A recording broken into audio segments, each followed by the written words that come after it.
the driver verifier will nail you. So I'm going to go through them probably quicker than I have in the past.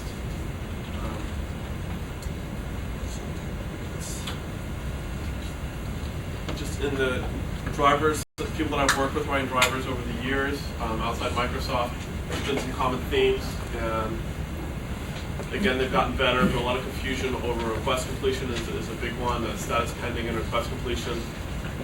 Again, all the verifier catches all of these. Deadlocks from people holding resources, and in general, system synchronization is extremely complex, and people don't understand what assumptions the file system is making about what locks are held. It's a very delicate balance, and it's really easy to throw it off. And you may not realize you have a deadlock because you just don't stress the system the same way that Microsoft does, with having so many systems all running stress night after night after night. And it's really hard to replicate that if you're a smaller company doing a filter driver.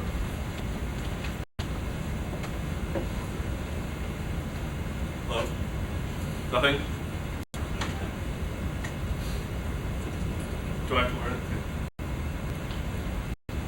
Building works by hand. Generally, you don't have to. There are IO system calls do this. The release of the IFS kit, FastFat, was very nice again because there are several good examples in there where the FastFat will build its own. Try to follow those examples. There are very rare cases where you really have to just call IO allocator and start. Oh wow, that's pretty cool. Wow. Okay. There are rare situations where you actually have to call IO allocator and basically build it totally from scratch. Try to ask someone who knows what they're doing if you have to do that, because it is possible to really mess it up in interesting and subtle and bizarre ways.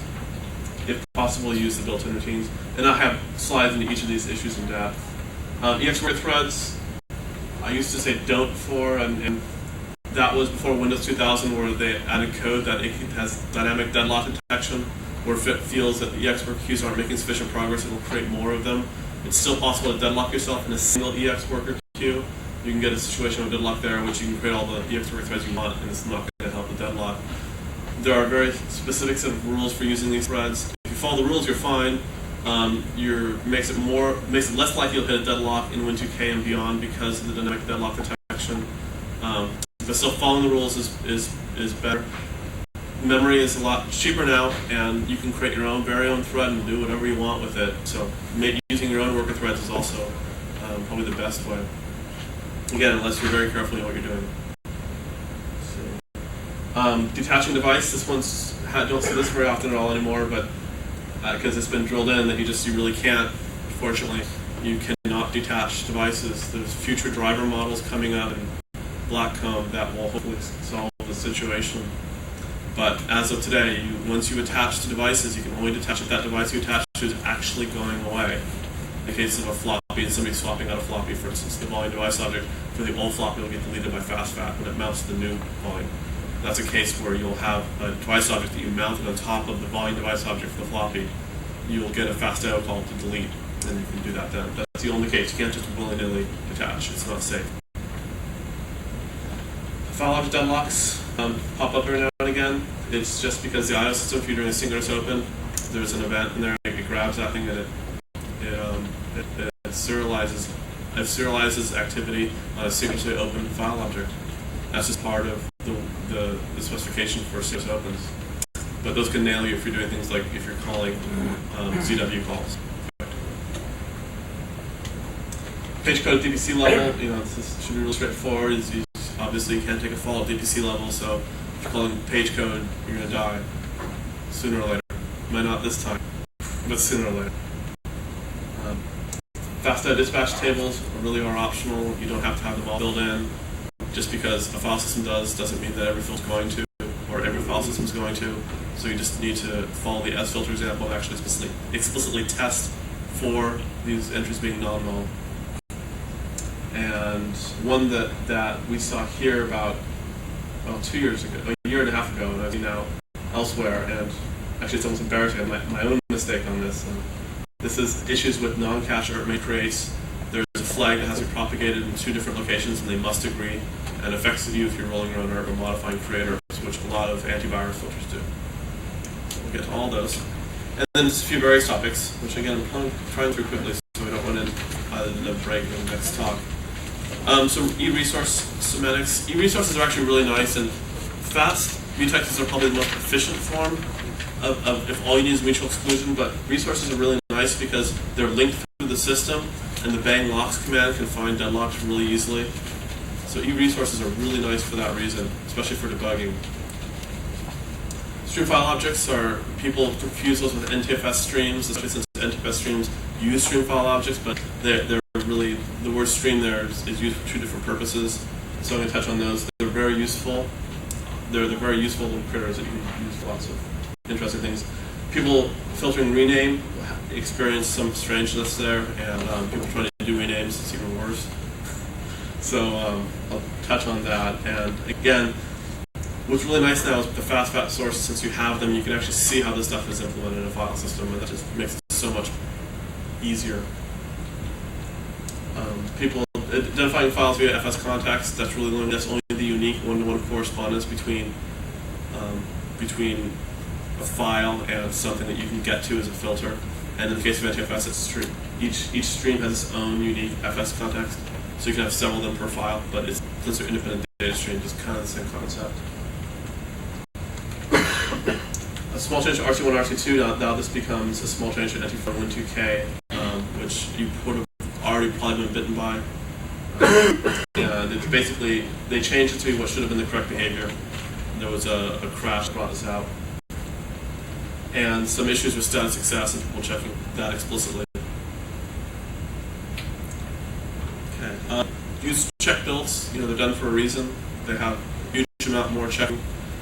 It's not nearly as much of the issue now with the verifier, which is true. It used to be really, really bad that people never ran out of check builds, there was no verifier, and they weren't doing any checking of anything, and they would come here and they wouldn't want to use the check build here and say, I just run it on the check build and it keeps on falling over, so I can't do any testing with the check build. So obviously, before you launch a product, you always need to do testing with the check build. It's very important. You need to use a debugger with it, because there's a lot of things where it breaks in the debugger. If you don't have a debugger hooked up, it's gonna bug check with this. There's a stats that it raises when it can't break into the debugger. It's running a check build. So you need to have the debugger hooked up. And this is basic testing stuff. Obviously, you're shipping on a free build, so test that too. But if you make changes or go back and do regression tests, I'll check. Status pending is really simple, actually.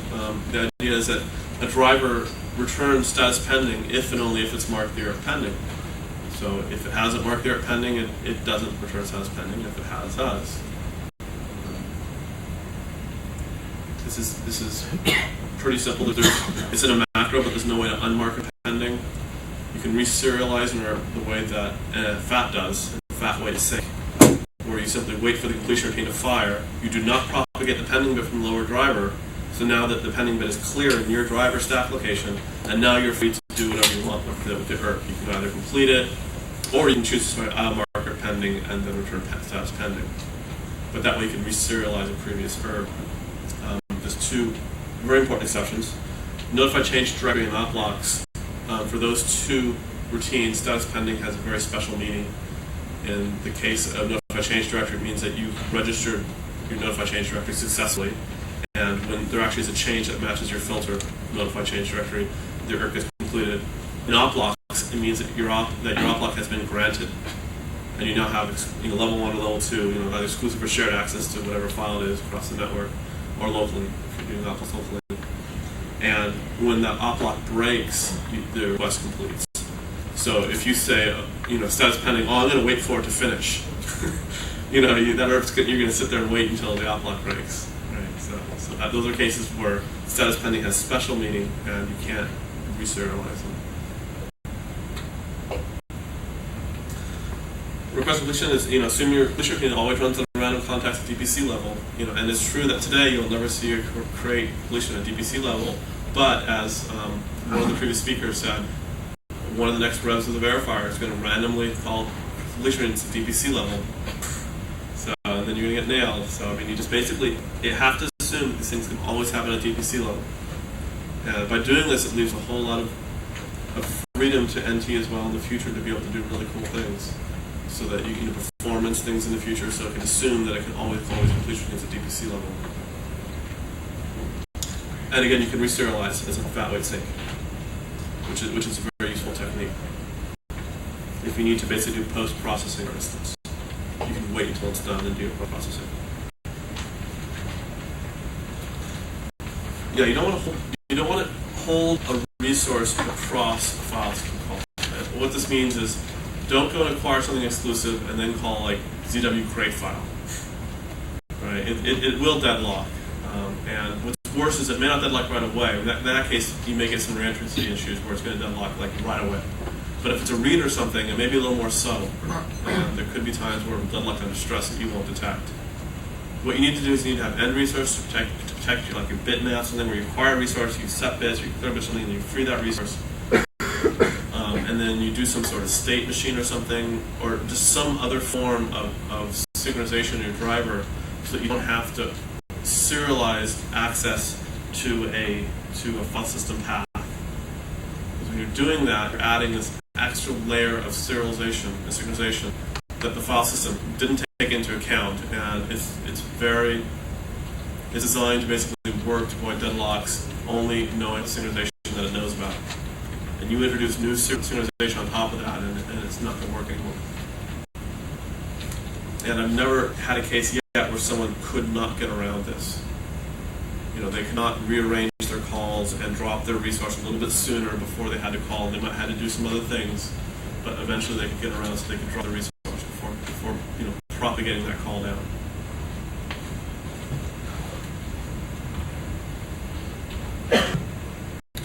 These three routines are very useful to build IRPs by hand. You can of course do it with IO allocator IRP and just build the whole thing by hand.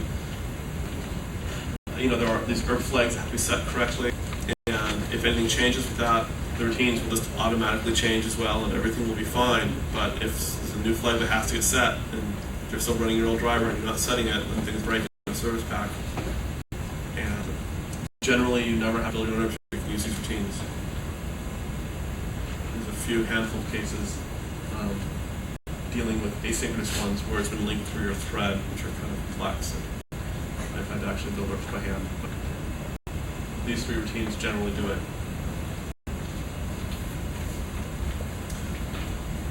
There's the 3DX worker threads. There's the delayed, the critical, and the hypercritical, three classes of them. They were created for specific reasons to solve specific problems, and those are how the rules evolved regarding their use. And for a long time, we weren't documented anywhere these rules. And I still don't know if you'll actually find this, laid out in this way, what those rules were. And since a lot of people actually, even Microsoft drivers weren't following them because they weren't really laid out very well, they put this dynamic deadlock detection in to create more of them, and it kind of basically fixed the problem by creating more of them. But the way it was designed was that if everybody followed these rules here, that there would be no deadlocks. And this has to do with end resources, and I won't go into them, but they're right here. And an end resource is something where you acquire it, and then you will not acquire any more resources or block out any more resources until you finish it, whatever you're doing. So say acquiring the log on a bitmap would be considered an end resource. And then there's an end resource for non-paged, where not only will you not acquire any more resources, but you won't take page fault. And in one case, means that you will release the resource just given time and given access to pages. And the other one means that you will release the resource just given access to CPU cycles and nothing else. IFS device, you just basically can't ever call this look at as filter. It calls it in the only place that it's legal to in your fast IO detach routine, and that's it. You can't detach devices. And Whistler, and 4, UK, you just can't do it. And it may seem to work, but the server is going to bite you, and you're going to bug jack and die, and it's really messy.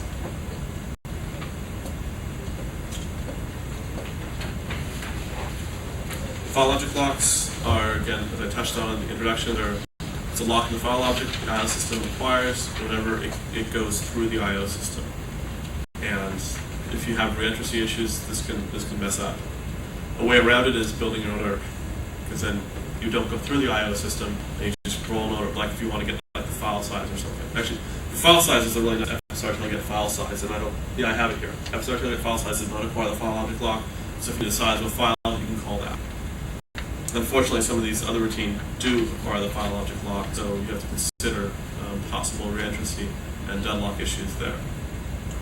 And you can also then roll your own ERPs if you want to avoid it completely, because then you're just going to call aggregate related device object and just send it with that. So if other people have seen us talk, I'm going about like 30% faster. Just because there's a lot of these own issues before, and about half of you have seen this talk. Obviously, don't do it. One of the things that is kind of difficult is there's assert false. And there's a paged code macro, and inside that macro it is assert false. And so sometimes, if you don't see on the debugger the line where it's actually saying page fault at DPC level or whatever, a page code call at DPC level, all you'll see is an assert false, which is really not terribly informative. But if you see that and it's near the beginning of a function, it's probably a page code macro. You basically assume that all APIs are non-DC safe unless MS-doc specified otherwise. The things that bite people is they call C runtimes, which is generally a bad idea anyway because they're not the best written things in the world. They were added for debugging purposes. I mean, people like SPRNF and things, they weren't meant to be really, really high efficiency routines. And those are all pageable. So if you're in a completion routine, you call SPRNF, you're gonna die. People, when you acquire a spin lock, you actually get raised to DPC level, so that's a way that you can inadvertently get to DPC level, like calling a spin lock and then calling SPRNF. That'll lie as well. And this actually, I think I got my little rant about spin locks anyway. Yeah, one of the first versions was the GDK way of use spin locks in the samples, and they have a very specific purpose. Generally, when you want to synchronize between a completion routine, which could be at DPC level, and a mainline path, you don't have a whole lot of other options because your completion routine can't block at DPC level, so it can't acquire any other form of synchronization. So if you need to synchronize something between your completion routine and your mainline path, you have to use a spin lock. And for filter drivers, I really can't see any other reason you want to use them. I mean, there are some, there's a cancel spin lock and a BPB spin lock, which you have to acquire to synchronize with the I/O system. But other than that, key sources and fast retexts you should be using exclusively, and not acquire a spin lock. Then 20,000 instructions release it. It's not meant for that. For fast out, look at samples that they do it right. Look at especially how it goes to determine whether or not it can invoke when it's the fast routine that it's layered on top of. Don't just go and blow through all these checks and just try to call it. You've got to make sure the structure's big enough. You've got to make sure that it's not null, and then you call it. It's pretty straightforward. This is the one, actually, my new slide for today. If you're doing a non-cached open, there are two flags, one in the ERP stack location create options and one in the file object. And they both say the same thing, but one of them gets used during create, and the other one, the file system's key on during cleanup, so they have to agree. It would have made, obviously, maybe some more sense to have only one flag in one place. But this can nail you if, for instance, you are creating a new file object and sending it down with an ERP that was a non-cached ERP. You've got to make sure you either propagate the non-cached bit in the file object or clear the non-cached bit in the ERP, one of the two. Because if these things get out of sync, it's going to cause the file system to mess up and clean up. So just make those two things agree on non-cached opens. Okay, and the verifier currently does not check for this, though it may in the future. It's on the list of things to do for the verifier. EX resources sound really simple, shared exclusive. People call them reader-writer locks as well. And shared owners, of course, will require shared. And a shared owner will deadlock, attempting to exclusively acquire it. That's what we call it a self-deadlock thread. Those are really, really obvious usually. So these set of semantics are really simple. The more complex ones are the starvation semantics, because this affects how deadlocks happen or how they don't happen. And it's so important to understand them. The default ones of shared waiters will start until all waiters get their chance, and you can modify those via the use of specific APIs, which the names of the APIs describe pretty accurately what they do. The one exception is EX shared wait for exclusive is kind of complicated. It was added for asynchronous non-cached IO, and it's in FastFat, so you can look for it there.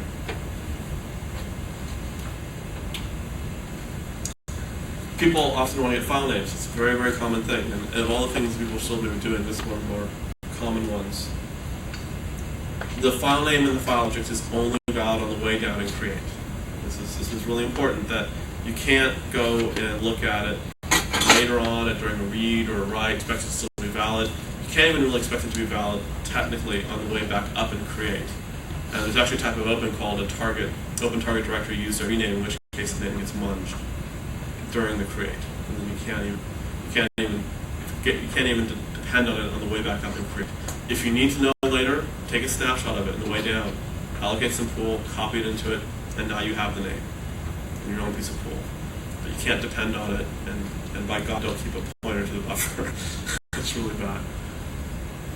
The related file object is also only valid on the way down and create.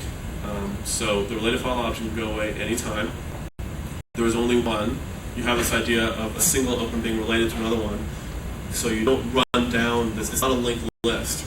Related file object is not a linked list that you follow until you get to null, because you won't. You'll follow it until you get to a bad pool pointer and die.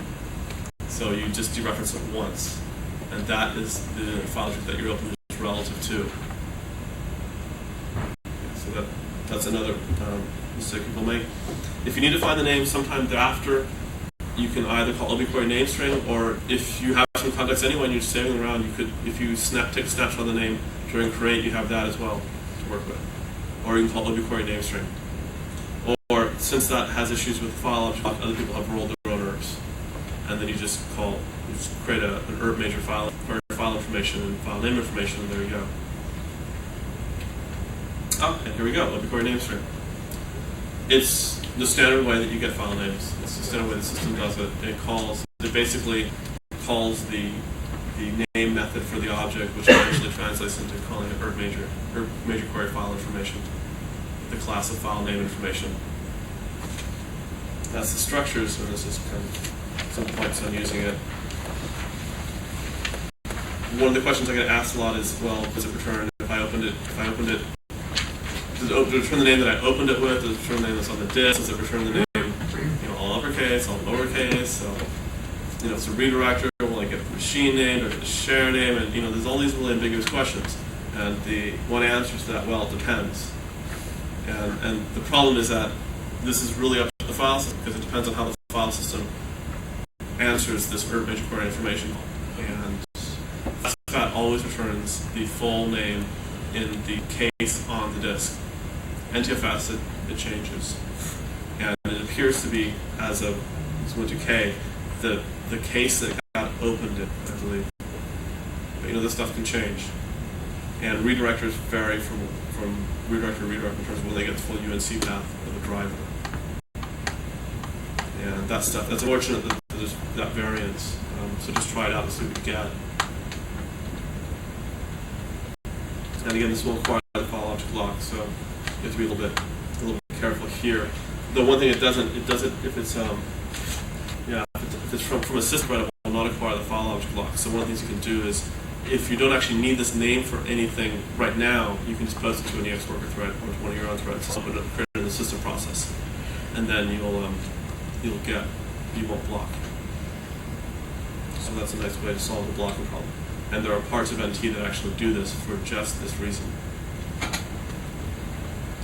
Stream file objects. Stream file objects are pretty cool. What they are is just an instantiation of an NT object that hasn't been filled in at all, basically. It's a real object in the sense that it can be referenced, it can be dereferenced, it has query methods, it has close methods, and it's handled by the object manager just like a real file object. What's nice about it is that it's basically handed to you as a complete blank slate, and you can go and fill in the FS context and FS context 2 however you want, and then you can start using this file object just as though it was like a user had created a file and gave you a file object when you got a file object in create or something, except it's completely under your control. And they're very useful because you can again use them to make file system calls, and then when you're done you just dereference them and they go away. And you don't have to worry about it. It's the object manager handles it all. There are some ways to kind of do it wrong, but look at how FastFat uses these for the directory files and its EA internal file. So you can look at the FastFat sample to see how it uses stream file objects. Filters use them in different ways when they want to basically have private file objects to use reads and writes with. And they can. And yeah, there are some issues here. In Windows 2000, there was a new API to call obcreate file ex, obcreate stream file object light, I think, or obcreate file stream file object ex, that avoids getting a cleanup call on the file object immediately. What happens is when you call obcreate stream file object, it actually created a handle that then immediately closed, and so you'd actually get a cleanup call on this file object that had the fs context and fs context 2 fields null. Which is, if you look in FastFat code, we have these things called unopened file objects, and we handle those by just completing the herb success. And because when you create a stream file object, you immediately get a cleanup with like null and null, and you're supposed to see that and say, oh, okay. And that's a way that a filter can recognize that a stream file object had just been created. So if you want to keep track of all the file objects that are open against a volume. Now in Win2K, you have this problem is that you don't see this create happening anymore. It was an optimization that was added, realizing that why go ahead and create this handle if we're just going to clean it up. We can just do some more kind of undercover work in the object manager to achieve the same result with fewer cycles. And that was done, and NTFS makes extensive use of these new light stream file objects. So in Win2K, you're not going to see these cleanups happen. You're going to see reads and writes on file objects that you've never seen before, either in cleanup or close, or create or clean. And one thing you can do is when you see a read or write on a file object you've never seen before, treat that as like a create effectively. So this is like a new file object. What that means is I will eventually see a close on it. So if I see a read or write on a file object I've never seen before, eventually there will be a matching close. Because remember, cleanups happen when handles go away, closes happen when file objects go away. And the handle went away when we created a stream file object, which is why we see it right at the very beginning. Or in the case of the new ones, we don't see it at all, because that particular is optimized. So these are neat, and they're very useful. Rename is it was complicated, it was really hard to code, it was hard. It's what I call an unnatural act. You basically have all of these pointers in the file system, which this whole structure built up around this directory and everything, and you're supposed to go and tear it all up and put it somewhere else. And it made it difficult to implement, and if you look at FastFat code, you'll see an NTFS code is like twice as long to do the 13. And the IO system does this. All the other major NT set information file calls are pretty straightforward. It gets the NT or GW set information file call, it builds an ERP, fills in params, sends it down, and it's just basically a little minor step, just hooks it and then sends it down. This is different. For rename, it actually does another call, potentially an open target directory. If you're renaming a file across directories, because it's actually got to delete it from one directory and move it to another one. So it needs to get a handle to the target directory. And this is where in FastFat, you'll see this fat open target directory. You may wonder, where do these come from? Because you don't see a path where they can be called. And it's this special rename path. And the IO system does it. So this little description here is the logic that the IO system follows when it's doing a rename. And if you're curious about investigating this, you can set a breakpoint on fat open target directory to rename across directories and just kind of play around with the debugger. And you can follow it. It's complicated, and I could give an entire 2-hour talk on just rename. Still wouldn't be complete. So if you have any questions specifically, you're having issues with renaming, you can talk to me afterwards. I'll try to work through it. And to make it even worse, it's a little bit different for fat than NTFS. The rename across directory, they handle that differently. FCL and optical buffering, this is very germane in regard to recent and somewhat recent security issues and security of NT being compromised by by either system services or third-party drivers not doing buffer handling correctly. It's very important that when you're a kernel mode driver, you're basically an entree into the system, into the kernel mode system, and so it's very important that you handle this absolutely correctly. There are three methods: method buffer, method neither, and method direct, which we probably won't deal with. That's when an ML is directly created. Real device drivers use. By real device drivers, I mean like pieces of hardware.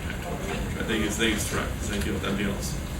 Method buffer means that the I/O system basically copies the system buffer for you. It probes user buffer. It makes sure that everything is kosher about it.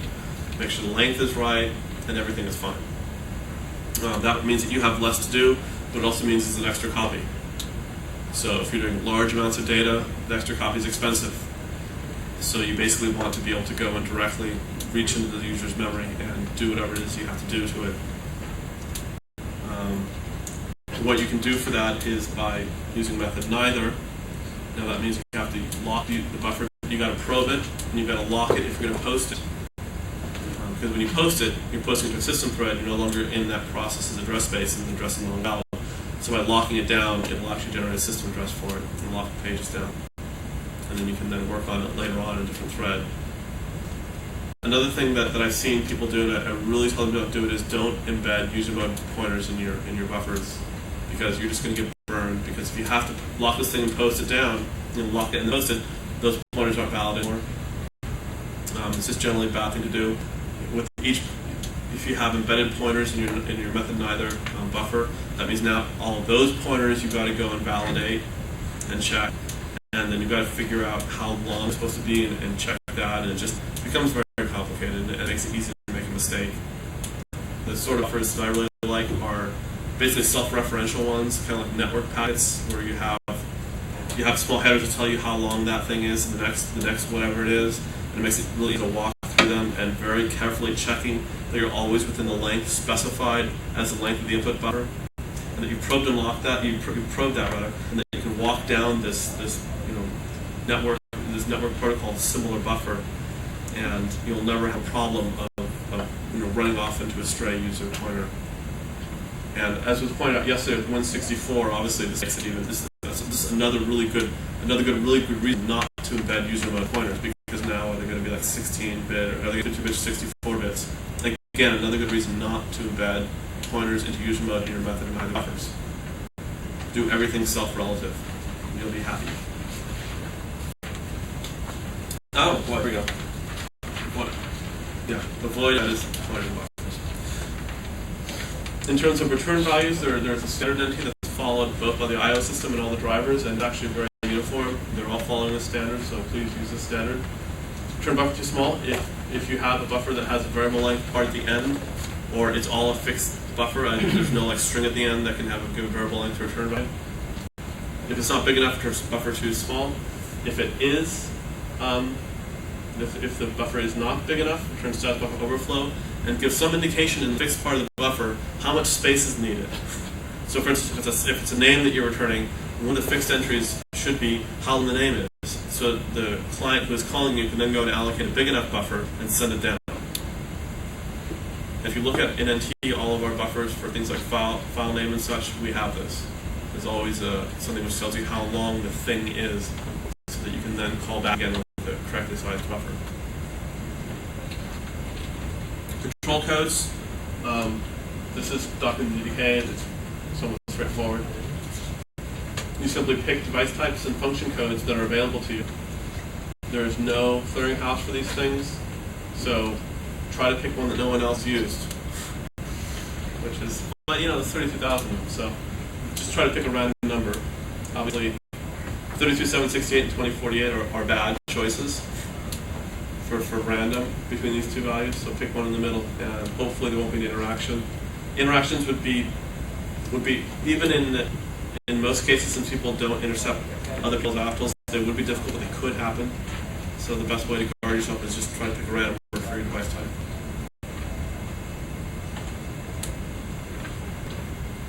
Pass on. And one way to avoid word interactions is also pass on. Say you have a named device object that attaches to all the named file system devices like FastFet and NTFS.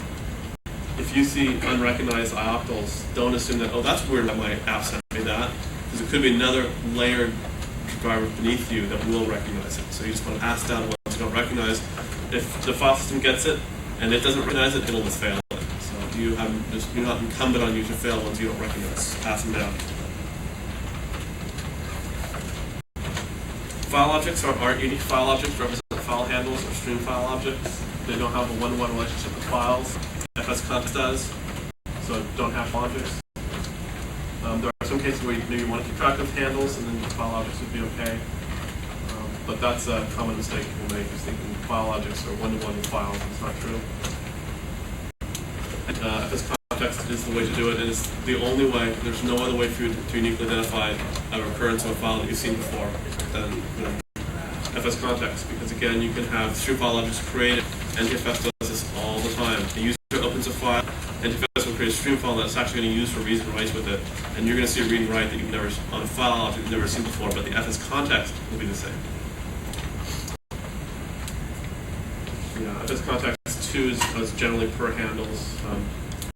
There's a little caveat here that the look-through bits of IFS context 2 are used by some file systems as flags. So, if you're doing any kind of hashing on this, or God forbid you're trying to dereference it, you've got to mask out those lower 3 bits.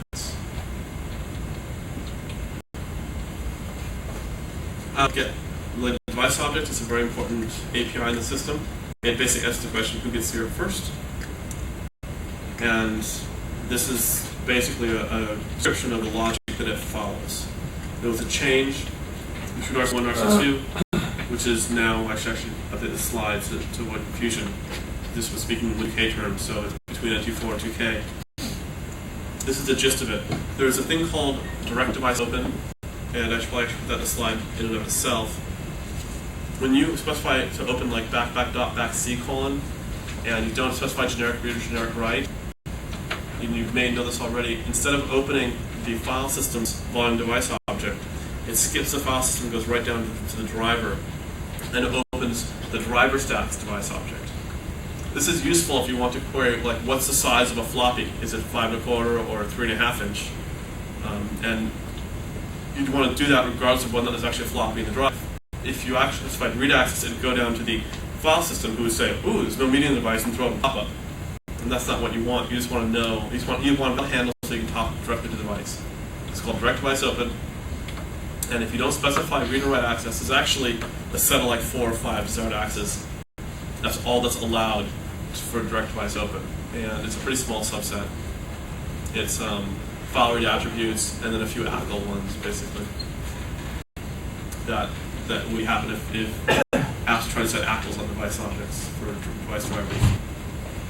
The change that happened was in NT4 when you do direct device open, and you go down to the open the device object for the actual physical storage stack driver, you get a handle, and then when you call IO get related device object on file object for that handle, it would not return the device object at the top of the storage stack, it would return the top of the file system stack.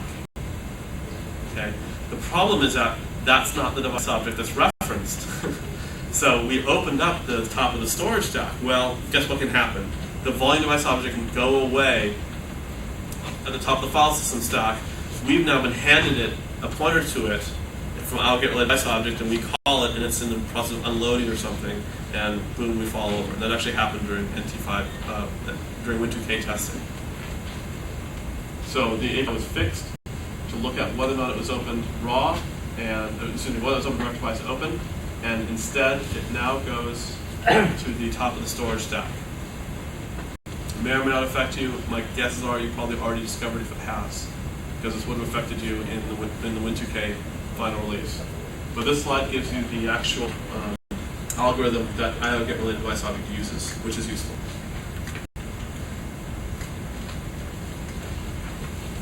Okay, status success and NT success. NT success is just basically the value is positive, and generally that's what you should always use. There are some interesting cases in the create path. There are other success values that in all cases you really want to use status success so you don't accidentally miss them. Create has some special exceptions. There's op block status op-block break in progress, which is returned to the server. Only the server has some magic flags that it can pass in when it does a create, which says that, yes, I know there's an op-block on the file, but go ahead and complete the request anyway, and promise, I won't actually use the handle you give me until the op-block is really broken, and I'll double check and be sure, and I promise. And so the file systems go ahead and do the open for it without blocking, waiting for the op-block to break. And this was done to work around some deadlocks in the server, where the server couldn't block there to wait for the deadlock because it created an internal deadlock, since the server was the one who had to go and break the deadlock, break the op-blocks. So this is an interesting case where you get back not status success, but it still worked. Equally interesting is a case of status reparse, which is also NT success, but the create didn't work. In this case, the create was failed, well, not failed, but I mean it wasn't done by the file system because it's being sent up again back to the I/O system, or if it's a reparse point, to some filter driver who understands that reparse point to do something with. This is one of the ways to test this if you have any susceptibility to this issue, especially with status reparse, because that's NT success. If NT success, you're assuming that the create worked, you run into problems. And the way to test this is by creating mount points on your drive. If you go to the volume manager, you can go and where you set drive letters, you can also create mount points. Do that, CD into them, make sure that your filter driver still works when you're going through mount points. Because if you have any problems with status reparse, you'll catch them that way. It's a really good test to do. Very important. And status pending, of course, is also a success, but it didn't work then either. Oh, and here's an interesting picture. This shows pretty much, for data files, the interactions that happen in the cache manager, file system, and memory manager for both cached and non-cached I/O. And it shows the path that data follows.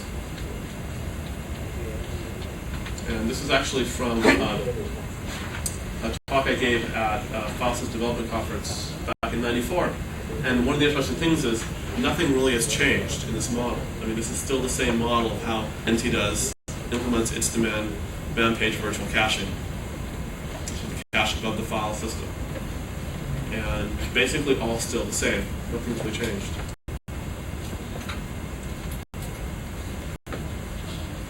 So that's about it. Do we know what time it is? What? 2:30. Okay. So any questions on this? I know I went through this really fast for the reasons I gave at the beginning.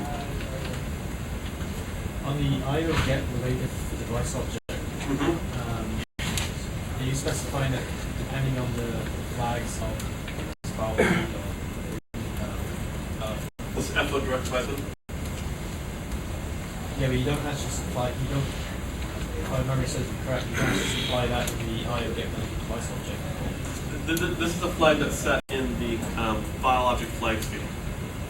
And it gets set in the IO parse device when the file object is actually opened. The IO system sets it. So that's on the return from the file object? It's in the file object flags field. Okay. When the file object is created during the create path, the IO system will set this.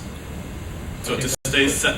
But isn't that influenced by the actual flags you supply in the IO get related device object for read, write, and things like read, file, or whatever? No, I'll get related device object. It just takes a device object. It just takes a file object and a device object. Oh, sorry. It's a really simple call. And it's actually really commonly used, and so it was really kind of interesting that this behavior was changed between two release candidates. There's a lot of worry that it was going to break everything.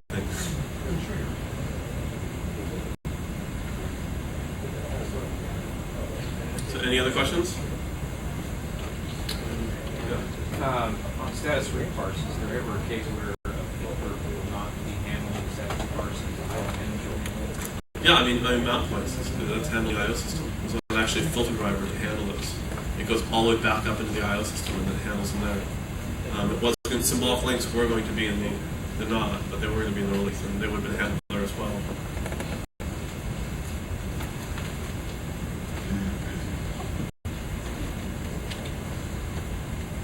So that's it. We'll go to a break now, then have the next talk at, what do we say, 3.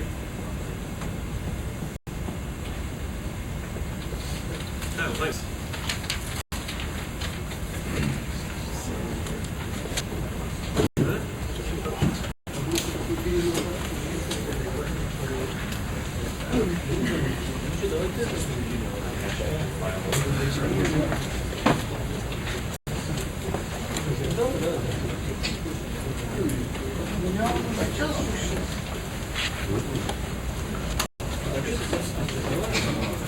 There it is. Yes, the handouts.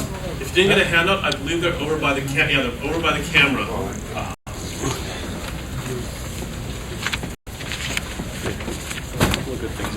Thank you, Peter. Yeah, we have actually seen you guys testing on.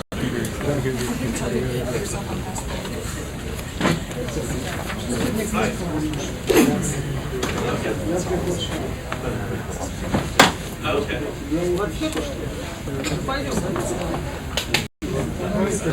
T-shirt. Oh, yeah. Did you not get one? No, I.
So they have a strict phone?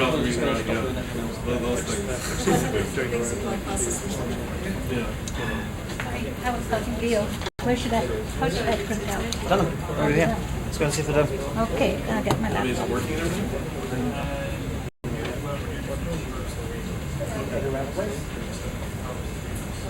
The one I said about redirects is that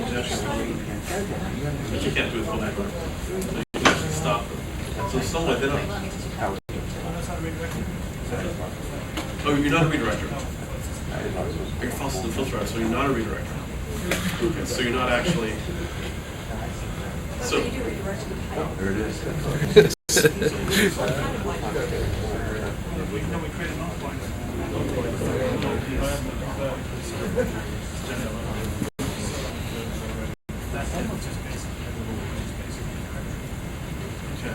There's a reason why you can do like a regular redirection. You got pressure them off a little bit.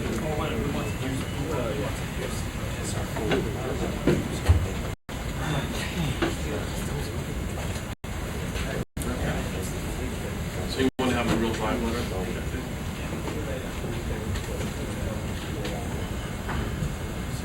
Okay. All right. Okay.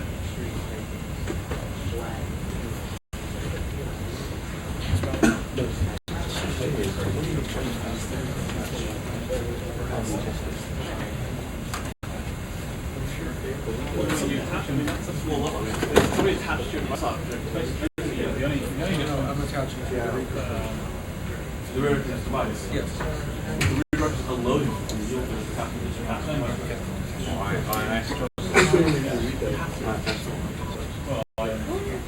I'm still working on that. I would rather definitely do that. Is it, are you, can you do it here? Yeah, I think I can. Can you do it here? Because I mean, detached device is the full level thing. It happens in the IoT device. So when the redirector named device object is going away, and you're layering on top of it, you'll get Yeah.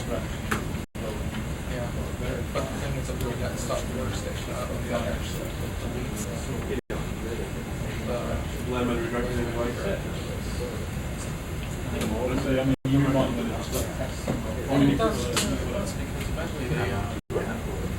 stopping it, right? So, Which is why the instructions are you are still.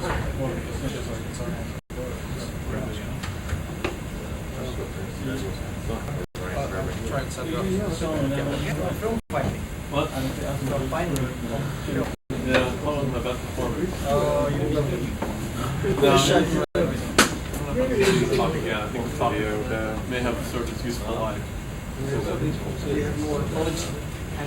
Yeah, no, I mean, I think actually seeing from a different perspective, starting generating satisfying. I mean, clever ways to do the type of slides. In 3 or 4 years, maybe it's time. Maybe it's like, yeah. To answer your question, when I'm modeling, to ask everybody, whether they want 64-bit work today, or work alone today, or intron today, have you thought of reading about their release? Before they're ready for 64 bits, so I stress and I still find it around Who owns IFS? If you have questions about why certain tests work best, great.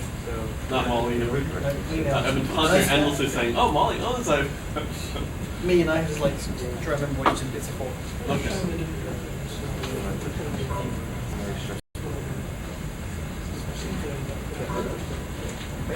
Remember we wait like It's the Delaware I got this.